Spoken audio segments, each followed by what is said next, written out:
उस बिहार के सामने 1992 से लेकर के 2005 के बीच पहचान का संकट किसने खड़ा किया? बिहार में क्या नहीं था? आज से 2000 वर्ष पहले यह बिहार भारत को स्वर्ण युग में लेके गया था। यानी ये दिखाता है कि बिहार जब प्रगति करता है तो भारत प्रगति करता है।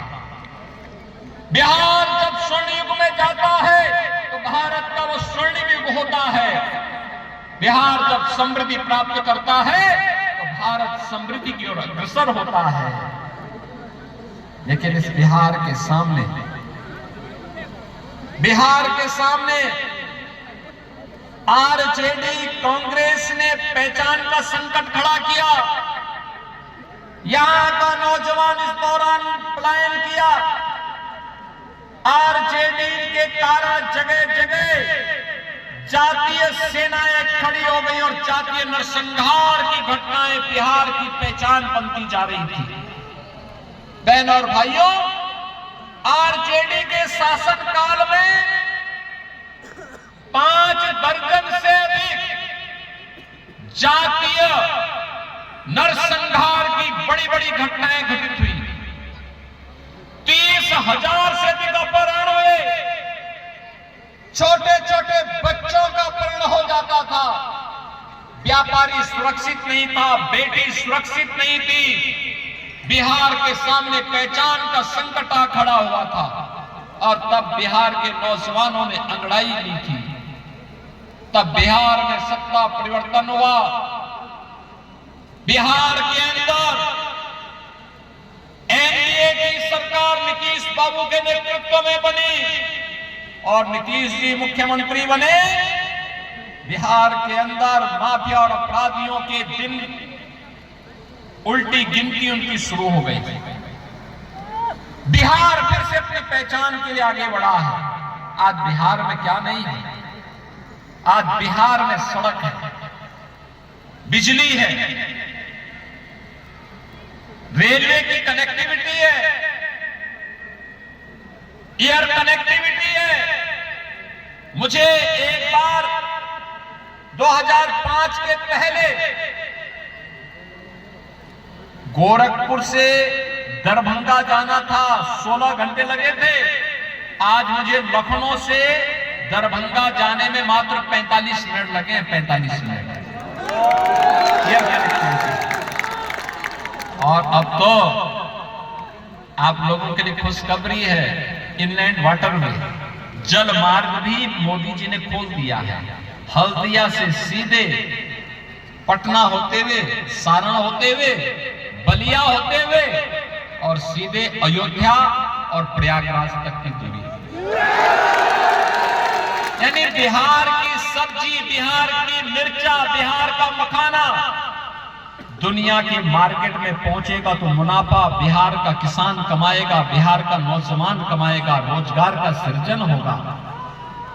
बिहार में अब एम्स है, आए मेडिकल कॉलेजेस की श्रृंखला है, इंजीनियरिंग कॉलेज बन रहे हैं, डिग्री कॉलेज बन रहे हैं। बिहार के अंदर अब रोजगार भी है, निवेश भी है और गरीब कल्याणकारी योजनाओं की तो मोदी जी ने एक श्रृंखला खड़ी कर दी। आरजेडी के समय में लोग चारा में भी घोटाला कर देते थे और आज मोदी जी के समय में 80 करोड़ लोग भारत के अंदर फ्री में राशन प्राप्त कर रहे हैं। 80 करोड़ लोग। 50 करोड़ लोगों को आयुष्मान भारत की 5 लाख रुपए की सुविधा प्राप्त हो रही है। 46 करोड़ लोगों के बैंक में खाते खुल गए हैं और सरकार की कोई भी सहायता सीधे गरीब के खाते में जाता है, किसान के खाते में जाता है, नौजवान के खाते में जाता है। तो बीच का बिचौलिया समाप्त। यानी कांग्रेस और आरजेडी को मोदी जी ने बेरोजगार कर दिया। बहनों और भाइयों, हर गरीब के घर में शौचालय, हर गरीब को सिर ढकने के लिए छत, प्रधानमंत्री आवास योजना के माध्यम से हर गरीब को फ्री में बिजली का कनेक्शन, हर गरीब को उज्ज्वला योजना का कनेक्शन, यह भी मोदी जी ने प्रदान कर दिया है। और मोदी जी ने कहा है जो बाकी बचे होंगे उनको भी देंगे। 70 वर्ष से ऊपर के किसी भी बुजुर्ग को, वो किसी भी जाति का हो, वह अपना वयम वंदना कार्ड बना करके 5 लाख रुपए हर वर्ष स्वास्थ्य बीमा का लाभ प्राप्त कर सकता है। हर वर्ष ये मोदी जी ने दिया है। ये एनडीए की डबल इंजन की सरकार ने दिया है। और यही कहने के लिए बहनों और भाइयों मैं आपके पास आया हूं, अब बिहार पहचान के लिए मोहताज नहीं है। नया बिहार फिर से स्वर्णिम बिहार बनने की ओर अग्रसर है। ये कांग्रेस आरजेडी ने तो बाबा साहब भीमराव अंबेडकर का भी अपमान किया था। मोदी जी आए, बाबा साहब भीमराव अंबेडकर से जुड़े हुए 5 प्रमुख स्थलों को पंचतीर्थ के रूप में विकसित मोदी जी ने किया, बीजेपी ने किया।